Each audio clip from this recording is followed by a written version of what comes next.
So we will make a start. I'd like to say an extremely warm, if slightly blustery, here in Norwich. Our online colleagues might, of course, like a weather report. That's what we do here this evening. But thank you so much for being here. Our December 2023 third Thursday lecture.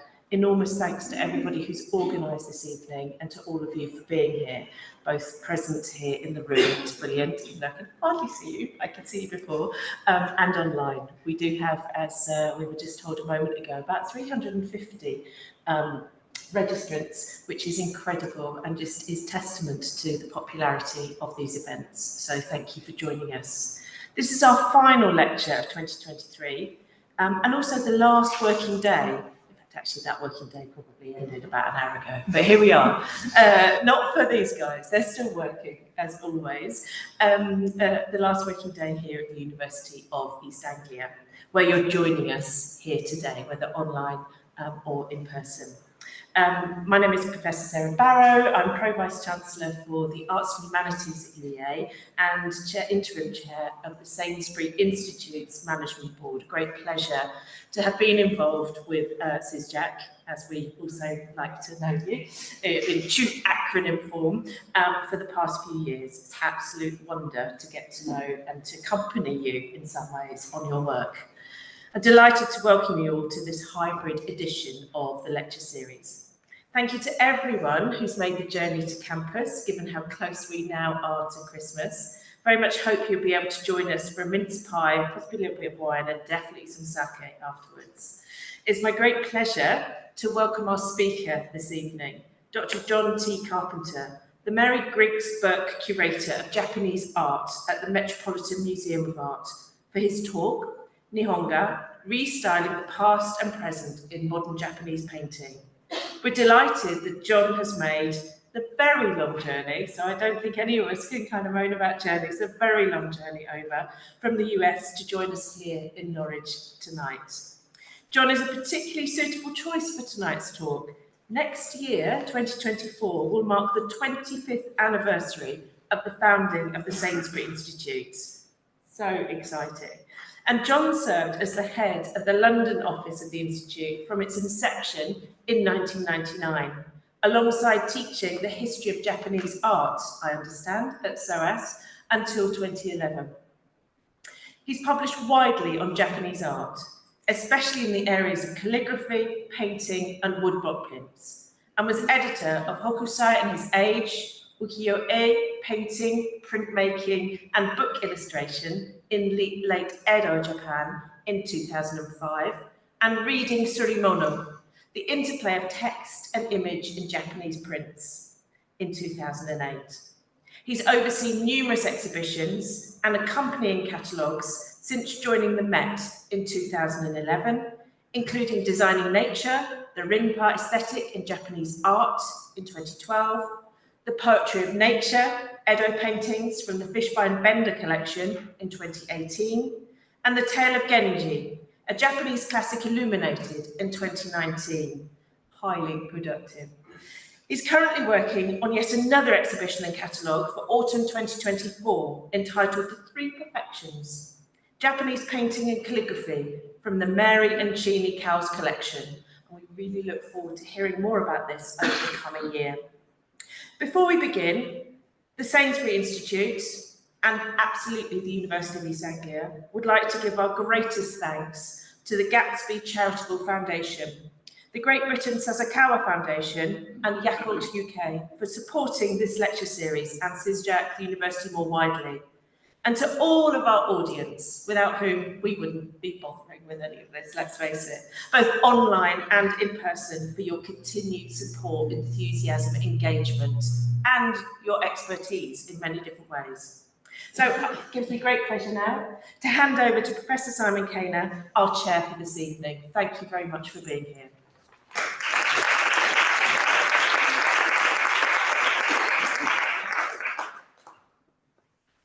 Thank you very much, Sarah, and can I add my own welcome to our audience tonight, both here in the room and online. I've just got a few technical details to run through. which, because we're hosting this both online and in person. So the talk, we think, will last until about 7 o'clock, and we've got time for some questions and answers after that. And we'll be taking some questions, hopefully from the room and also online. And for those of you joining us on Zoom, if you have some questions, please enter them at any time into the Q&A box that you will see at the bottom of your screen. And for those of you in the room with us, if you just raise your hand, and we've got a roving microphone which we'll bring to you. So, John, thank you once again for joining us this evening. It's a tremendous pleasure and honour to have you back in Norwich, and I'd like to hand over to you for your lecture, John.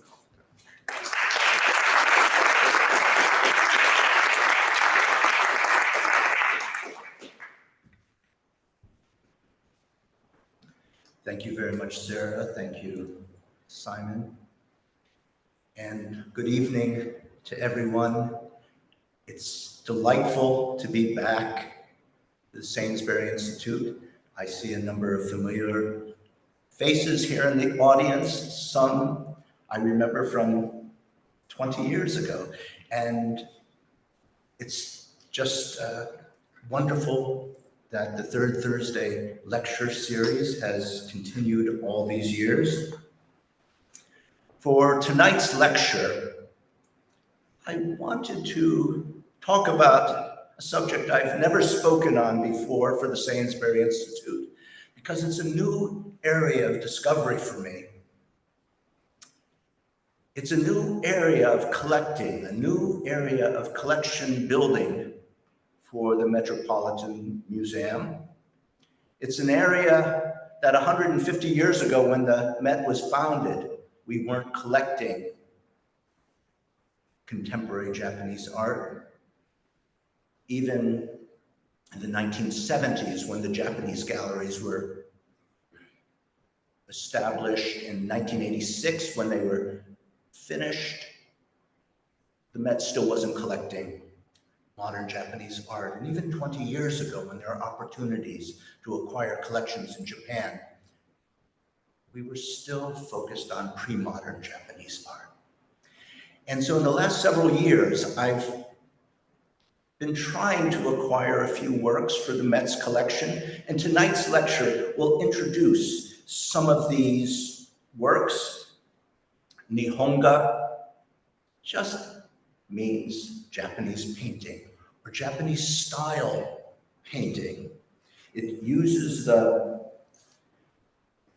same materials, the same tools that were used to create pre-modern Japanese painting, uses the same formats, the hanging scroll format, the screen format, albums. But in my lecture tonight, I would like to point out that Nihonga is responding to a new world, and there are broader themes involved.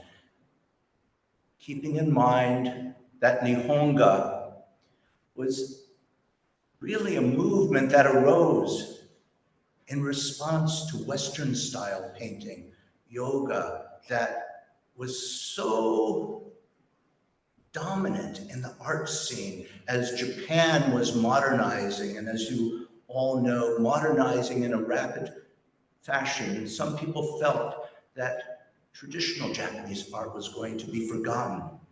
As we shall see in tonight's lecture, there is new inspiration for Nihonga, both from traditional Japanese art, but also from the continent, from China and Korea, and then of course from the West. The first painting I would like to introduce, by Keigetsu, was given the title by the artist himself on the box inscription. He entitled the work Seidai, purifying sound, or purifying sounds.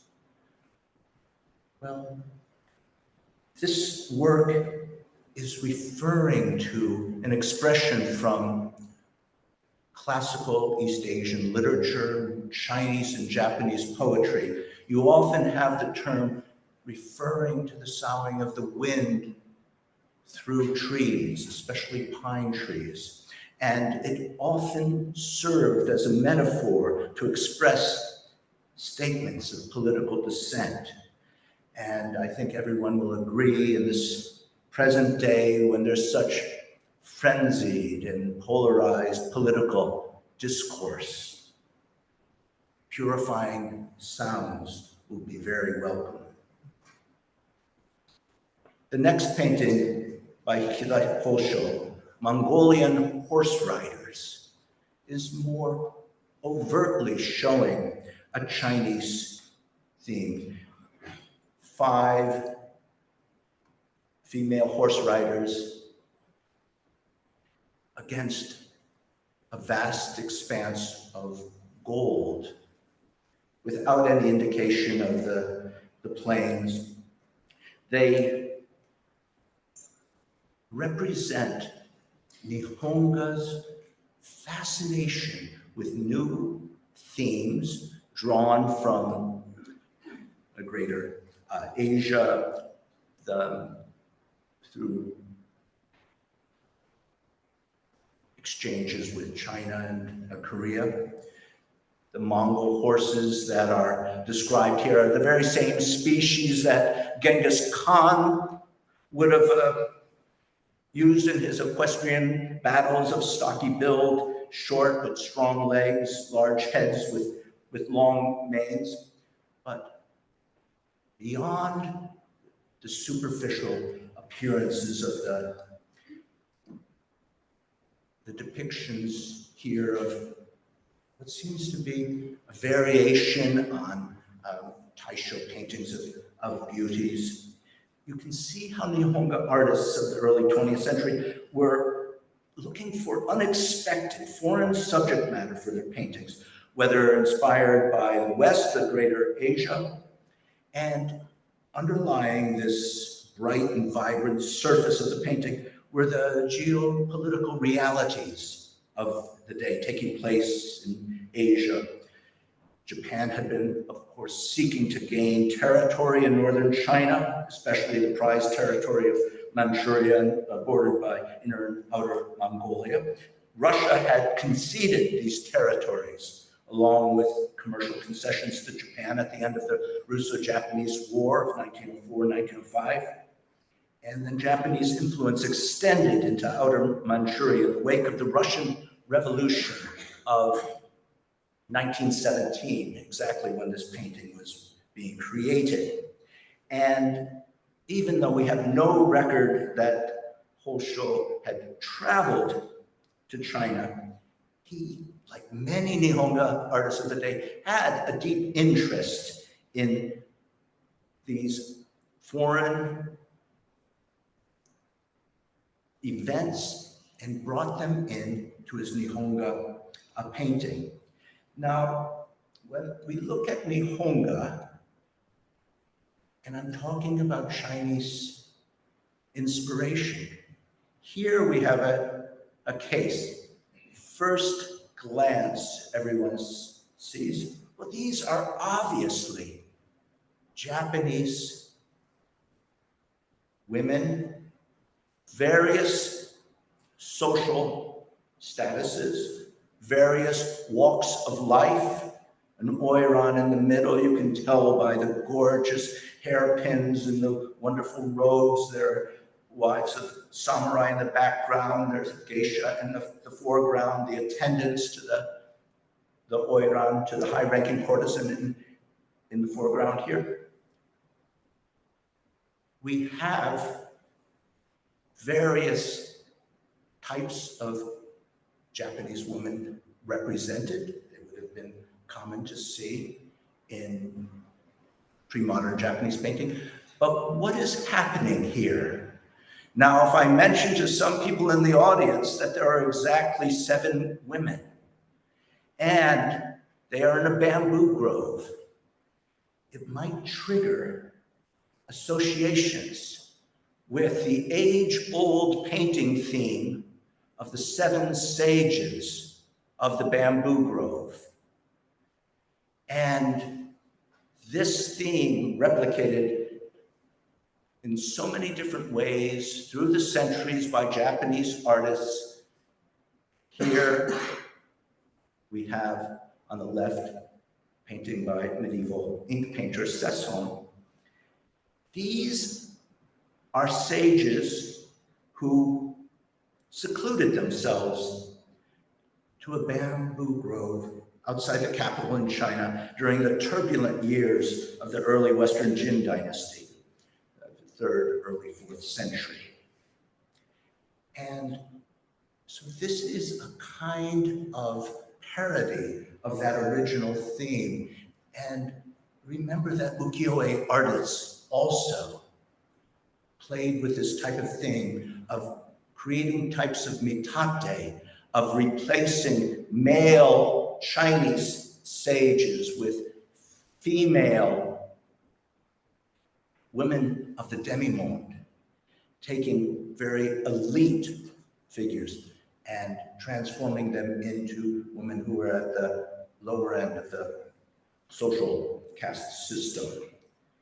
And for instance, Katsukawa Shunsho created his own famous version in the late 18th century of 7 women of the bamboo grove.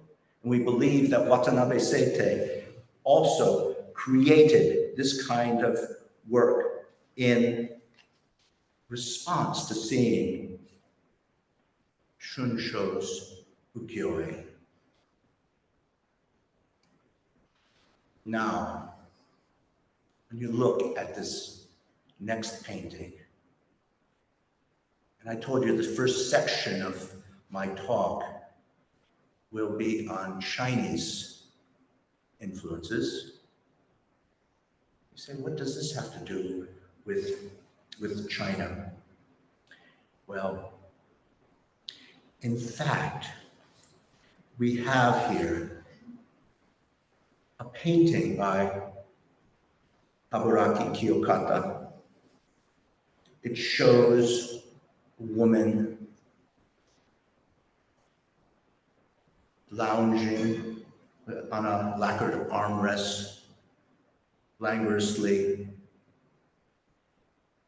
relaxing, looking at peonies in a jar that are fully in bloom, even starting to drop petals.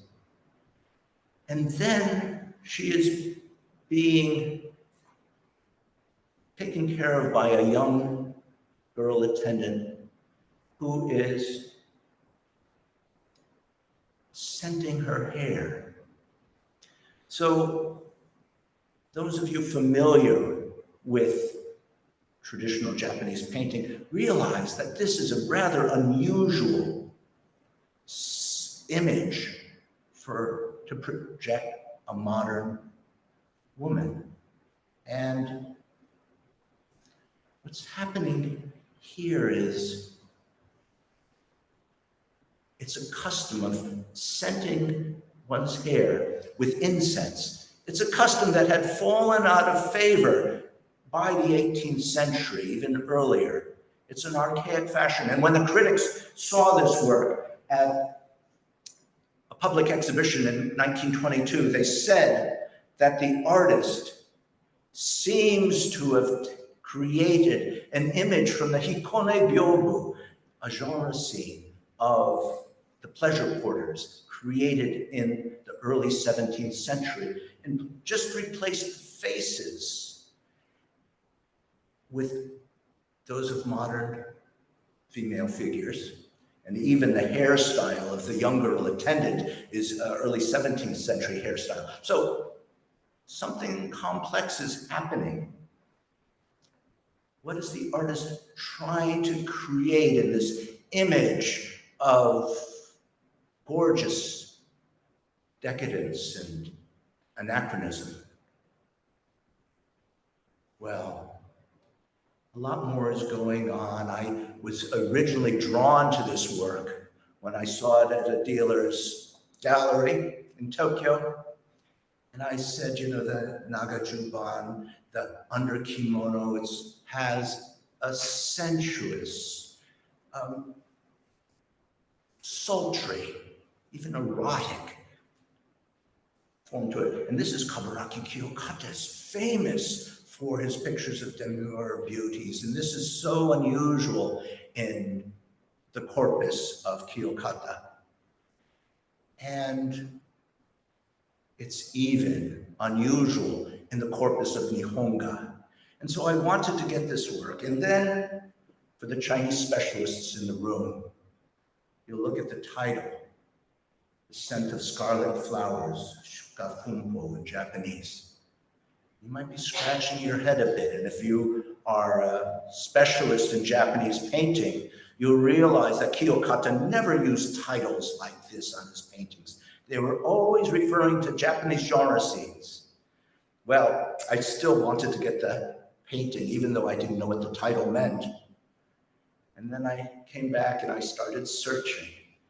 And then, all of a sudden, I finally found this compound.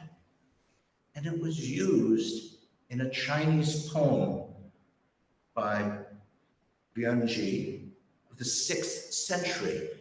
A Nihonga artist is citing a poem of the 6th century, and the poem is about a seductive goddess that seduces the king of Chu. So what's happening here is the artist has added another level of allusion to a Chinese classical poem to conjure up this idea of beauty in a Taisho painting. Now, next I would like to talk about the transmission of these Chinese themes to Japan. And I want to use the example of Hashimoto Kansetsu, very famous for his paintings of monkeys and gibbons. But he was also well-versed in Chinese classical poetry. He learned how to study Chinese calligraphy, write Chinese poems. This calligraphy was dynamic calligraphy. The character for waterfall was given to the Met a few years ago by Chinny Coles in Seattle. And I could read the opening character, waterfall, but I didn't know what the rest of the characters meant. They were a little bit too cursive at first, but finally we were able to work it out. And it just says, a waterfall, a 10,000, that's the opening character, a 10,000 foot jeweled curtain unfolds, glistening in the moonlight. Well, I said to myself, that's a wonderful Chinese poem to be quoting here. And I said, wasn't Kansetsu so clever to be able to quote a classical Chinese poem the same way we just talked about Kiyokata doing? Well, I shared this with a colleague in Japanese literature in Japan. He wrote back and says, John, I found the original source. Would be happy to know. The original source is Narushima Ryuhoku, who was a 19th century Japanese poet. A Japanese poet is writing a Chinese poem being cited by Hashimoto Kansetsu, a Nihonga artist. Well, then I found a copy of the entire poem, and it turns out that this poem was written by Narushima Ryuhoku the first time he visited Niagara Falls. And so do you see what's happening? A Japanese poet is writing in Chinese of his response to an American-Canadian waterfall. And then this was created in Kyoto, then acquired by an American collector who gave it to the Met in New York. And it turns out to be about Niagara Falls. So I think this is a wonderful metaphor of how the exchange of cultures across the decades and centuries is quite remarkable. But with Hashimoto Kansetsu talking about the transmission of Chinese painting techniques to Japan, you can see how here in a painting, Tranquil Light, in the original Japanese Jakko, Tranquil Light, Kansetsu has created an intriguing painting, a monk in seated meditation in the fork of a tree. He's holding the Vajra, the thunderbolt ritual implement of esoteric Buddhism. Those of you who have studied the history of Japanese art would immediately call to mind the famous painting of Myoe Shonin, a monk who's famous for meditating in a tree in the 13th century. But in this work, Hashimoto Kansetsu, he was creating an image of Kukai, Kobodaishi, the early Heian founder of esoteric Buddhism, of Shingon Buddhism in Japan. And in creating this image of what he called, he entitled it Jakko, the tranquil light. Jakko is derived from the Buddhist term Jo Jakudo, or pure land of serenity, which according to the Buddhist scriptures is a land filled with the light of truth. So what Kansetsu is doing in this painting is he is creating a portrait of a monk who is famous for transmitting the teachings and the texts of esoteric Buddhism to Japan. And Kansetsu saw himself as an artist who was also transmitting Chinese art and the techniques to Japan, keeping in mind that Kansetsu from 1913 on traveled to China almost every year. He is one of the crucial artists in this Sino-Japanese exchange of creating a new type of Nihonga. And he must have been drawing on these legends that said that Kukai was dwelling in perpetuity in meditation on Mount Koya. And so this is inspired by those legends. When we were acquiring this, I saw references to the preparatory drawings that still survived in Kyoto, and I wrote the great-grandson of Hashimoto Kansetsu, and I asked if he could share pictures, which he did, but then he wrote a letter. He says, "Oh, I don't know what happened to this for 20 years. Its whereabouts has been unknown." And then he said, "I'm very disappointed that it's not going to come back to Japan, but I'm delighted it's at an institution like the Met, where it can be seen from visitors all over the world." Now, continuing this section of Nihonga that's looking back at traditional Japanese themes, I use the example by Ikeda Shoen, calligraphy practice, Keinerai.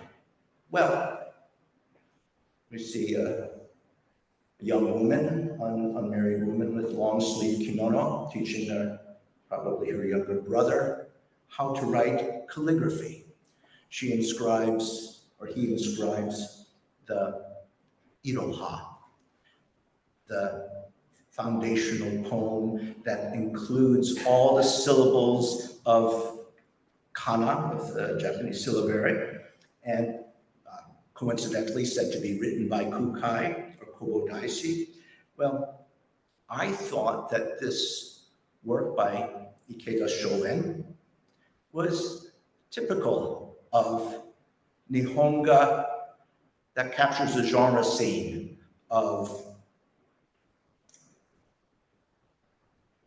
young people, calligraphy practice, see the little hobby horse next to it. And I thought it was capturing a contemporary scene, showing people in contemporary early 20th century. This is 1909, early 20th century costume.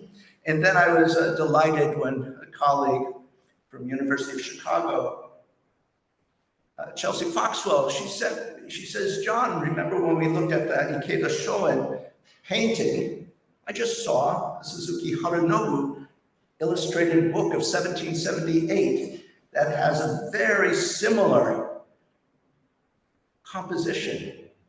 And lo and behold, we have Ikeda Shoen must have been inspired by actually an illustrated book of the late 18th century. So this is Nihonga artists looking back on their own tradition. And they even have the same practice sheets writing out iroha. Ikeda Shoen's career, remarkably successful career as a professional painter, was tragically cut short by pleurisy and tuberculosis, and she died at the very young age of 31. But still, even in her short career, she was counted among the 3 N, the N from her name, Shoen, along with Uemura Shoen of Kyoto, Shima Seien of Osaka, all of whom were female artists who specialized in the depiction of bijinga, of beautiful women. And part of the popularity of the 1910s of bijinga, of the new types of depicting the modern woman, was because of these 3 great female artists. Their achievements opened the door for the following generations of women to seek recognition in the male-dominated art world of the early 20th century Japan. Now, the next work, which we just acquired a couple years back, Bori Koha, Thunder, I was delighted to get this very important painting. And when you look at it, keep in mind that the scale of the painting is large, and John Weber, a collector from New York, is standing next to it and gives you a sense of the scale of the painting. But this painting is called Thunder, the Raimezu.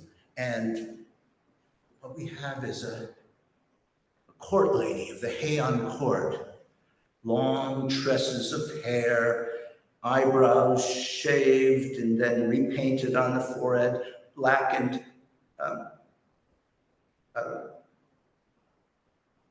teeth and lips, and then the pale red hakama. And this is a classic example of how the traditional Heian imagery has been reinvented, restylized by a Nihonga artist to think about the past, reflect on the past in literary illusions, but at the same time experiment with new formal techniques. In fact, here's a case of drawing on an idealized courtly past to conjure up feelings of nostalgia and poetic suggestiveness. And in fact, in the Tale of Genji, there is that a scene where he has a tryst with his mistress, Borozukiyo, a high-ranking handmaid of the emperor. And in the translation, it reads, "When at night, just before dawn, rain suddenly came pelting down and thunder roared." And so it's almost as though the heavens were making a signal of disapproval of Genji's midnight rendezvous. And earlier on, artists such as Yoshitoshi were also drawing on imagery of the Tale of Genji, or this of Murasaki Shikibu at Ishiyama-dera Temple. These works are drawing on the past, but recreating the classics in a thoroughly modern fashion. Of course, the famous Legend of the Deceased Yugao became famous through Yoshitoshi's woodblock prints, but also in a deluxe painting of this type of the early 1890s. And continuing this theme of how Nihonga artists use the Japanese classics, we have a very unusual painting by Yamada Shinzan, one of the very few paintings by an Okinawan artist in the Met's collection. But for inspiration, he drew not on what everybody thought was going to be an episode from the Tale of the Heike, and actually that's what the box inscription says, that it's from the Tale of the Heike, and the dealer sold it to us that way. And for a while, we actually had it on the website that way, and then a colleague from Japan said, "John, don't you realize that this is based on a scene from the hand scroll of monk Ippen, the Ippen Hijirie?" And this is the story of the founder of the G sect, this absolute devotion to Amida Buddha and the constant recitation of Amida's name. But Ippen has just converted the wife of a samurai, and then the wife of a samurai who tried to kill him. And then he manages to convert the warrior himself. And here he's giving tonsure to the samurai. So this kind of imagery is wonderful visual material to be reused, but in a completely modern style. And then keeping in mind this desire for imagery that would add a certain touch of excitement to an image. One of the most famous Nihonga artists, Kitano Tsunetomi, shows one of his typical beauties of the Taisho period, but with a fumie. Fumie, literally a picture to step on. Their tablets, usually made of brass or stone, featured the likeness of Jesus, Mary, or as here, a cross. And as perhaps many of you have read about in, for instance, Shusaku Endo's Silence, Christianity had been outlawed by the Tokugawa shogunate and required suspected Christian adherents to step on and dishonor the image on the fumie in order to prove that they were not followers of the forbidden foreign religion. Refusal was punishable by death. So Tsunetomi is taking this motif from the Momoyama period, the early 17th century, and adding it to this painting. But when you look at the face of the young woman, does she really seem to be engaging with this kind of horrific experience? compare the painting in the Met's collection on the left with an image from the British Museum by the same artist, Tsunetomi, and you'll see that the artist in fact created 3 or 4 virtually identical images, all signed and sealed by the artist, all genuine. But he added a little bit of excitement to one of them by just adding this little exotic element. Now, moving from Tsunetomi and the idea of Taisho beauties, I'm moving from the Japanese themes now to specifically the Taisho beauties. It was a time when the modern Japanese women were feeling more liberated. They had new hairstyles. The Sokohatsu hairstyle might be likened to Western women's hairstyles of the 1890s, of so-called Gibson girls, that kind of hairstyle, and this Odake Etsudo shows such a fashionable new hairstyle. And she's holding a lily and associated with purity and chastity in the Japanese tradition. And he's creating an idealized image of a young woman of the day. Now, continuing with this theme of depictions of women, this Tsuji Kakō, after high tide, shows 5 women, 7 children gathering shellfish after high tide. It's quite a remarkable painting when you have a chance to see it in person. The back of the silk is covered with gold, so it shimmers, and the women wear robes with a very thick pigment showing through. The gold surface shines through.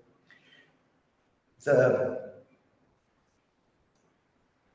women wear kerchiefs with Rinpa-style patterns, as do the young children. It's almost a textbook of Edo period Rinpa patterns. And so it comes as no surprise that this deluxe set of screens was immediately purchased after it was publicly displayed by Fuji Zenshi, who was the founding director of Maruike Fuji, the foremost textile wholesaler of the day in Kyoto. And there's even a possibility that he might have commissioned this grand painting. He was immensely popular at the time. This work, when it was first displayed at the 11th Bunten Public Salon Exhibition in 1917, it was became well known immediately. It was circulated on postcards and well known, and then it disappeared. And then this is a work that I was particularly happy after it had disappeared from sight for 100 years. I was very happy that we could bring it into the Met, where it can be shown again to the public. I am particularly impressed by the way that Tsuji Kakō depicted the waves in this most unusual fashion. Of course, all through the history of Rinpa, the depiction of stylized waves is very important. And for about a dozen years of his career, Tsuji Kakō became fascinated by the depiction of waves. And finally, the culmination of this is creating a seascape that has nothing but waves. But this is an important transitional work in his corpus. Now, when we look at Hori Kohagen, the name might ring a bell. I just showed you a picture. Remember the Heian court ladies reacting in fear to the sound of thunder? That was a painting of 1917. And 15 years later, Horie Koha, the same artist, is creating this type of painting. This is what the market wanted, and he's creating a picture of a scene from departing summer. The leaves are changing, the moon, and you have elements of Western, the umbrella, they're sitting on Western style benches, but still you have the Taisho Beijing still continuing into the early Showa period. Traditional dress, flawless pale skin, long black hair. They represent idealized portrayals of Japanese feminine beauty. It still shows this kind of fascination with dramatic, emotional themes that are giving way to this more romanticized version. So the thunder that we saw before reflects that kind of use of the past to create dramatic emotional feelings in paintings. And then here we have the more orthodox classicizing figure style represented in this work. We have the kimono representing pure color, immaculate lines, exquisite details. And this is what Horie Koha would go on to do in the early Showa period.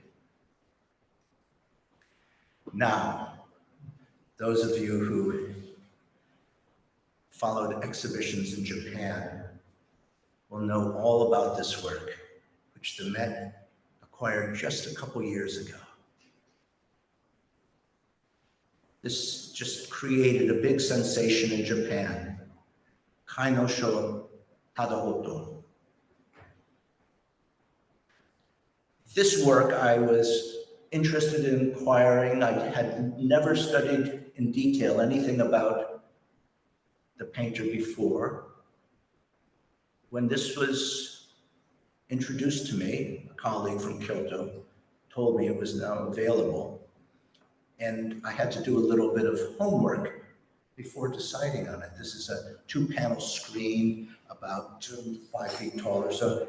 And when I read about Tadaoto, I realized he was the only openly gay Nihonga artist in conservative Kyoto, pre-war Kyoto of the time. He created this in 1929.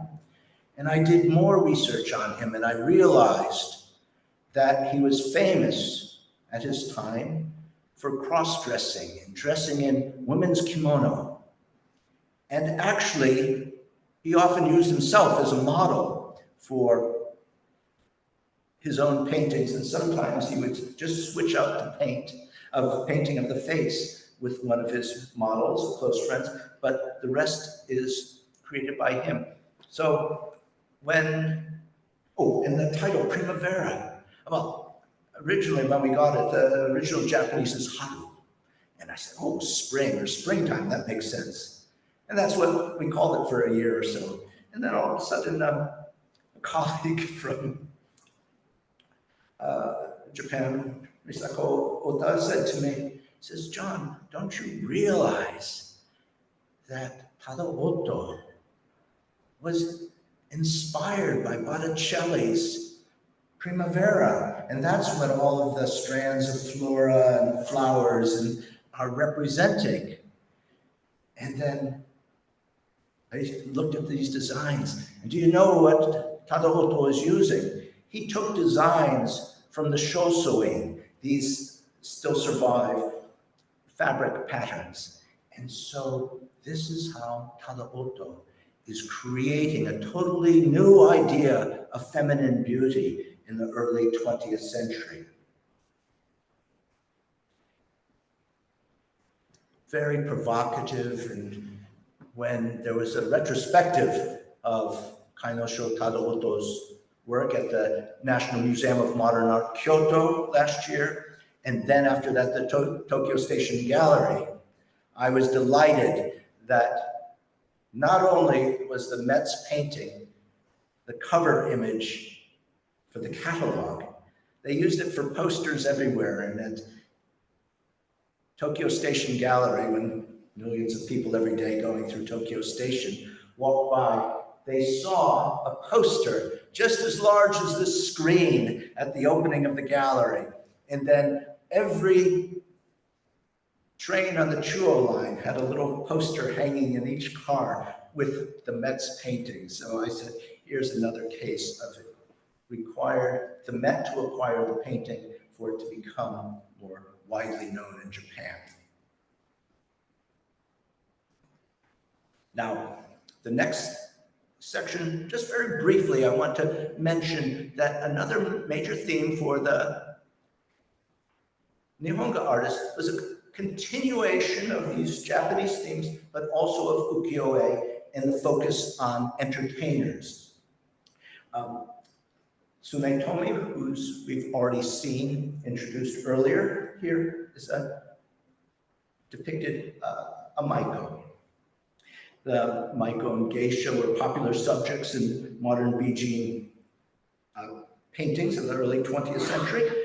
The portrayals of female entertainers were created by many of the Nihonga artists. You'll remember Kikuchi that I started the talk with the purifying sound, also shows a painting of a maiko in a very demure pose. And the female chanter for jewelry.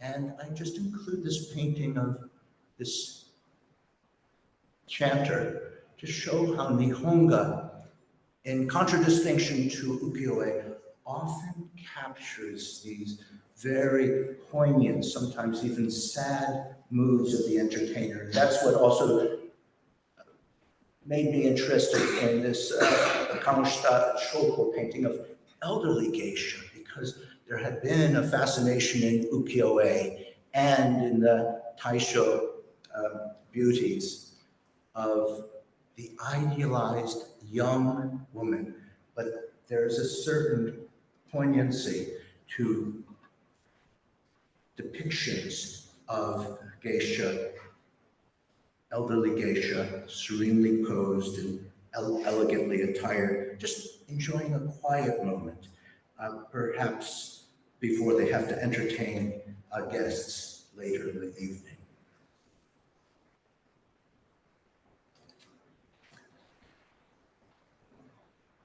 Nihonga artists, as a rule, did not focus on kabuki actors, as had been the case with ukiyo-e artists of a previous generation, but even an artist, Tsunetomi, who is famous for his pictures of female entertainers and also of the Beijing in general, still would sometimes create a dynamic diptych like this with Ichikawa Danjiro and Matsumoto Koshiro. Maybe it's an idealized scene. We can't match it up with a specific performance. Just as dynamic as the ukiyo-e depictions of the Utagawa school of a generation before. Now, I'd like to conclude my presentation tonight to just mention the importance of Western themes on Nihonga artists. In this woman with an oil lamp, Rampu, by Tateishi Harume, we see an artist who specialized in the creation of bijin, of paintings of female beauties, and they're always presented the same way. The flawless in complexion, very fashionably dressed, perfectly coiffed hair, projecting an air of imperturbable calm. But also, she's shown here with an oil lamp with a pink-rimmed shade, a symbol of imported Western technology. It reminds viewers how much Japan was changing as it became more cosmopolitan. It also reminds us of the depiction of beauties in ukiyo-e paintings of previous centuries. The subject of the painting does not engage with the viewer, but rather gazes off into an indeterminate distance. Fascinating are these paintings by Shimazaki Ryu of a cafe waitress, a jokyu. And these are specifically related to the cafes that arose in the 1910s in the Ginza district of Tokyo, most notably in 1911, Café Pronton, Café Purantan, Café Lion, Café Paulista were opened, and they were among the 20 Western-style cafes in the area until 1923, when, of course, Tokyo was leveled by the Great Kansai earthquake and Great Kanto earthquake. And the cafe waitress shows an actual, the type of outfits and hairstyles of the cafe waitresses in Ginza in the 1910s. You can see the same kind of aprons, the frilled aprons, and over the traditional kimono. They served Western drinks and coffee and light Western-style meals. At first, they were members only, but eventually open to the public. They're convivial gathering spots for intellectual and cultural clientele. We are reminded, for instance, that Ryu, the artist, was active in such circles and was a close friend, for instance, of Natsume Soseki, one of the most eminent writers of the day. I'd like to conclude my talk this evening with the painting in many ways that got me going as a curator on building the collection of Nihonga at the Met. It's the latest of the works that I'm showing here today. Enomoto Chikatoshi established himself as one of the great 20th century advocates of Nihonga. He created not only images of historical figures, but also images of modern life. His paintings of modern girls, or moga, like this example, show young women dressed in the latest Western-inspired fashions of the day or wearing stylish accessories. This is created 1939. Japan was expanding its empire overseas, and on the eve of the outbreak of World War II in Europe, the painting attracted attention when it was featured in the prestigious Shinbunten, Ministry of Education, National Exhibition in 1939. We think that Chikatoshi was reminded of the aquarium in Asakusa. It creates a fascinating image of a fashionable modern woman with an exotic fashion accessory. And there's a very complex interplay of framing and directed gazing. We observe the subject of the painting as she observes the fish, which we may imagine are eyeing her. It encapsulates a Japan that is looking to the outside, looking overseas, engaging overseas. And it's a work that captures new trends in Nihonga painting. At the same time, it shows how Nihonga still retained an appreciation and a fascination with the themes of traditional Japanese painting. It used the same techniques, the same materials to present a thoroughly modern world. And I hope in my presentation this evening, I have perhaps inspired you to do a little bit more exploration yourself on the fascinating world of Nihonga and the artists who produced them. Thank you very much.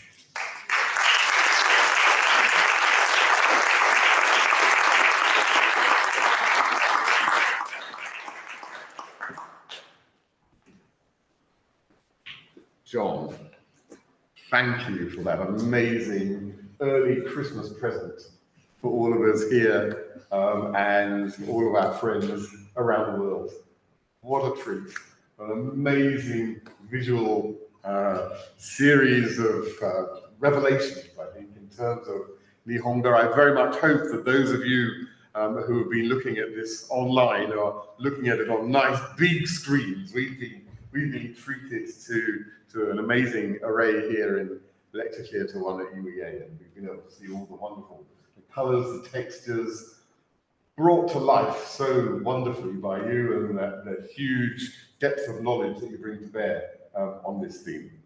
I think you've encouraged all of us certainly to inquire further. I think we'll all be wanting to flock across to the Met to see these wonderful pieces in reality. What a wonderful opportunity for you to be able to collect and putting together what is clearly now a hugely significant collection of these pieces. You brought us on a huge journey, and you talk about Nihonga as speaking the relationship between Japan and China, and in fact much more broadly than that you've taken us from the bamboo grove via Niagara Falls and the boutiques and salons of Kyoto, then right up to obviously sort of a new world of 1939, which was obviously holding so much in store for everybody. The world had changed so dramatically at that time. So thank you so very much. We enjoyed it immensely. I'm sure that we have questions both online and in the room. I don't know whether it's possible just to bring the lights up a little tiny bit so we can see if anybody has their hands up in the room. For those of you online, just to remind you, if you would put your questions into the Q&A box at the bottom of your screens. We only have a few minutes this evening, I'm afraid, but I'm hoping we can get through some of the questions at least. But perhaps we could start. Does anybody in the room have any questions? We have one about halfway down the auditorium. Aaron, thank you.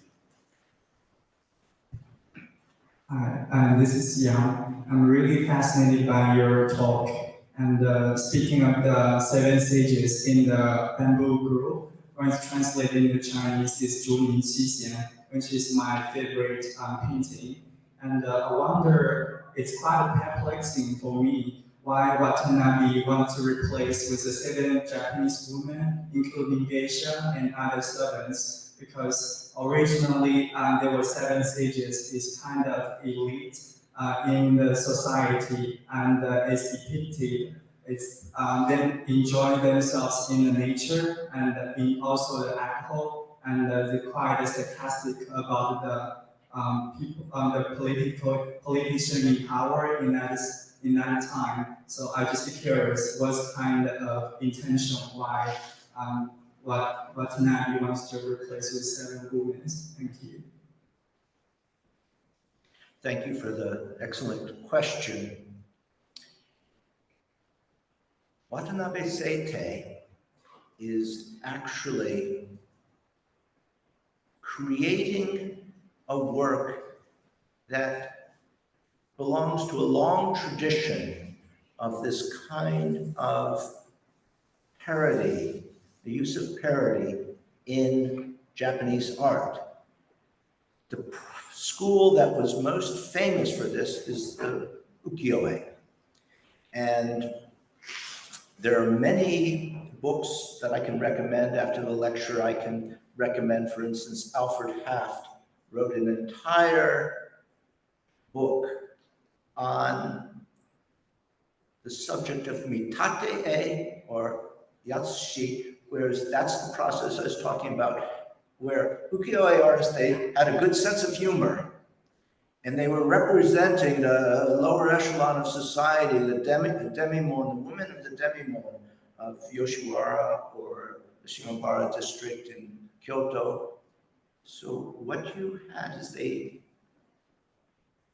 took these themes from classical Japanese literature and also from classical Chinese literature, and they took and they playfully changed the gender, social status, and this created a bit of humor and excitement for the viewer. Ukiyo-e artists were experts at it. If you look at Harunobu's compositions, even if it doesn't seem to be a mitate-e, one of these transpositional images, often they are. And people enjoy being able to pick out the illusions. That's why when I mentioned, you see a bamboo grove, you see 7 people in it, you immediately think of this classical theme. Watanabe Seitei could not have done this without there being the previous 200-year tradition of ukiyo-e, and that's what he was drawing on. Harry, we have one online down here. Let's do that one next. 16 online. 16 online. Let's take Sorry. one. Let's take 1 or 2 in the first instance. Fantastic, thank you. So the first question is from Margaret Schuler, and they ask, both the 7 beauties of the bamboo grove and in the 7 stages of the bamboo grove are set in a bamboo grove. Is there any significance to this particular setting, which is used in several paintings and woodblock prints? Okay, another excellent question on 7 stages of the bamboo grove. Now, bamboo is one of the most important traditional themes in Chinese and then Japanese art, because bamboo is revered as the tree that can resist adversity, even in the worst weather of winter. It bends, but it doesn't break. So it became a metaphor for the literati that are trying to escape the corrupt regime of the Chinese government, of the corrupt Jin government. They are trying to survive through a difficult time and not completely being destroyed. So that's why the symbolism of bamboo is so important in Chinese and Japanese art, adopted in literati painting, ink paintings of the medieval period, and then brought into early modern times in Japan as well. Bamboo symbolism is everywhere in East Asian art. Do we have any more questions in the room? While you're mulling it over, perhaps we can have another one online, Olivia. So the next question is from Rosie Buckland, and she asks, very exciting that these beautiful works are being added to the Met's collection. As this is a new collecting area for the museum, can you tell us anything about the responses so far from patrons and visitors? Okay, what a wonderful question to get from Rosina Buckland, the curator of Japanese art at my beloved British Museum. I haven't seen Rosina's new book on Meiji art yet. I know it's coming out soon, and I will be waiting to acquire a copy. It's rather embarrassing to be speaking about Meiji and early 20th century Nihonga art from Rosina, who has dedicated her career to specializing in this. But as I mentioned, Rosina, at the beginning of the lecture, it's an entirely new area for me as a curator, a totally new area for the Met at this juncture, at this very late stage in collecting history. And that's what I was referring to.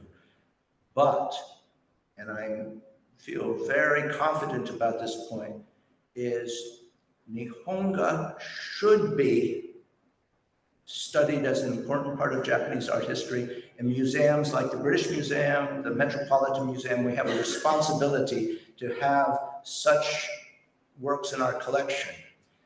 As a curator, all I can say, and Rosina probably knows what I'm referring to, is many times important works by these famous Nihonga artists were acquired early on by Japanese museums, and it means the number of works that are in private Japanese collections that still are available is significantly lower than would have been the case 100 years ago, 50 years ago, 20 years ago.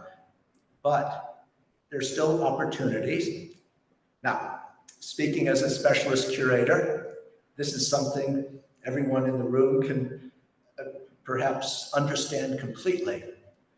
You notice, for instance, Enomoto Chikatoshi's aquarium is a huge painting. It's taller than me. It's now framed, weighs a ton. It's too large for the average Japanese apartment. It's probably too large for most people's houses here. We have an advantage at museums where we actually like more large format works. We like to have screens, and those screens no longer fit into private homes in Japan. So we have that advantage. The other thing to keep in mind is when I showed you, for instance, the Primavera by Kainoshō Tadaoto, or we looked at Departing Summer by Hori Koha. These are two-panel screens. The original records from the museums show that these were super large framed paintings, very large. And at the time of the exhibition, they were shown as large frame paintings, but then to be displayable in a tokonoma or in a normal Japanese house, they had to be turned into the two-panel format. So all of these large format paintings work well in a public museum. So this is why we have these large screens. The Hashimoto Kansetsu would fill this entire stage, the seated monk. Thank you, Rosina. I think perhaps we have time for one last question, and we have Peter. Oh, has his hand up.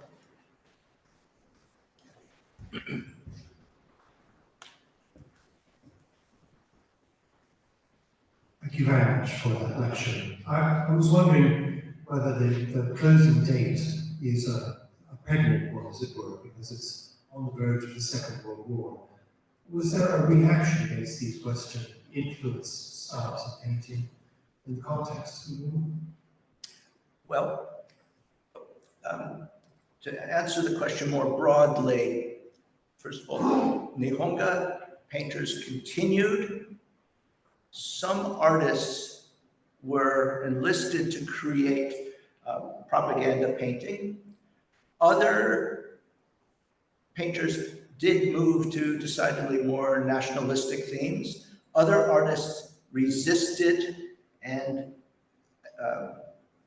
tried to stay away from the politics of the war, but the entire chapter of what happened to the Japanese art scene during the war period for many years was actually not studied very carefully.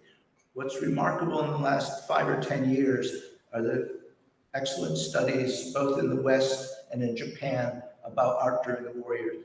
Now, there actually has been a continuation of the Nihonga movement through, a lot of these artists that I presented here lived through the war and continued their output during and after the war. Sometimes you could see the artists were deliberately avoiding controversial topics, and they stayed with bird and flower paintings, paintings of a beautiful woman. Others went in different directions. The Western influence never receded, and some went into abstract art, which is a fascinating development on its own. There's also development of conceptual art, and something that I'm actually very interested in is the neo-Nihonga movements, artists who see themselves in the lineage of Nihonga, but completely experimental themes in grappling with modern issues. So all of that's going on just before the war, through the war. I should just mention that Kainoshō Tadaoto, only openly gay artist in conservative Kyoto, left the painting scene and became a designer of costumes for Japanese cinema, and was very famous Mizoguchi movies and things. And just recently, the exhibitions in Kyoto and Tokyo showed the actual kimono that he designed and the posters for the movies that went with him. And he created right through the, after the war, in the post-war period when Japanese films were flourishing, he was one of the primary designers of the costumes. Wonderful. Thank you very much, John. And maybe I could just add to that. As you know, we have a Nobel laureate from UEA here, Kazuo Ishiguro, wrote a book called The Artist of the Floating World, which actually deals with many of those fascinating, complicated themes. So he was here. He was the second graduate of the MA in creative writing a while ago now. I'm a big fan.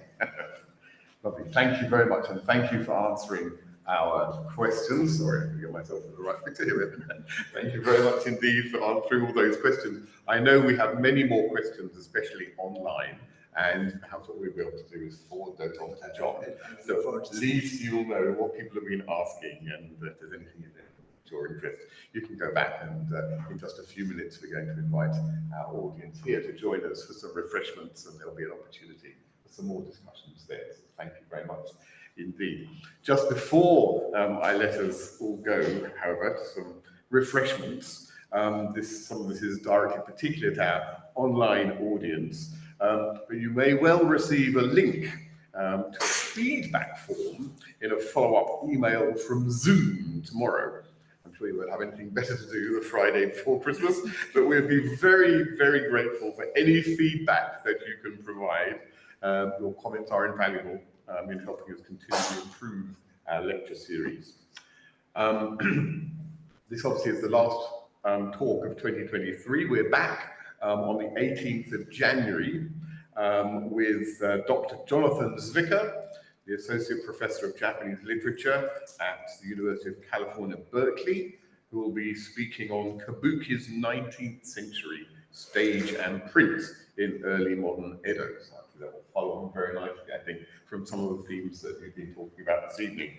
John, I understand that the booking link for this talk is now live on our website, and there'll be full details in our e-bulletin in January. So we're looking forward to seeing all of you, whether in person or online, next year, when, as we've already heard, the Sainsbury Institute will be celebrating its 25th anniversary.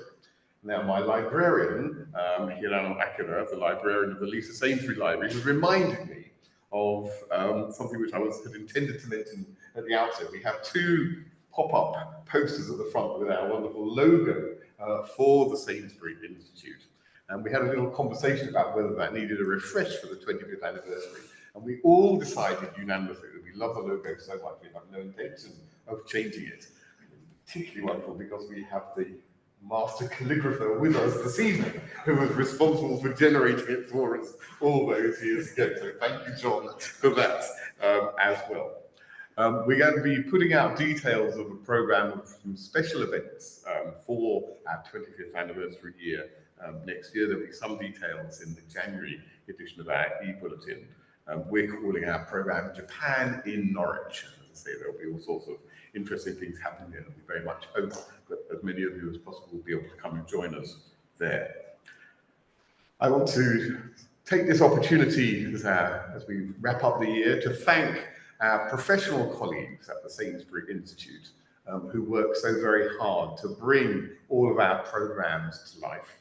I particularly want to thank Olivia and Karu and Phoebe, without whom none of this would work, our librarian Hirano Akira, who provides us with so much important encouragement and information in the course of the year.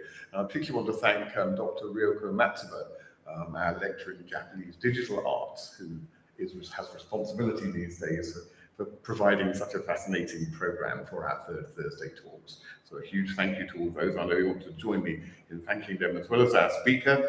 And just before we do that, all I want to do is to wish you all a very Merry Christmas, wherever you are, and a very Happy New Year. Thank you very much, John. Thank you to all of you. Thank you and good evening.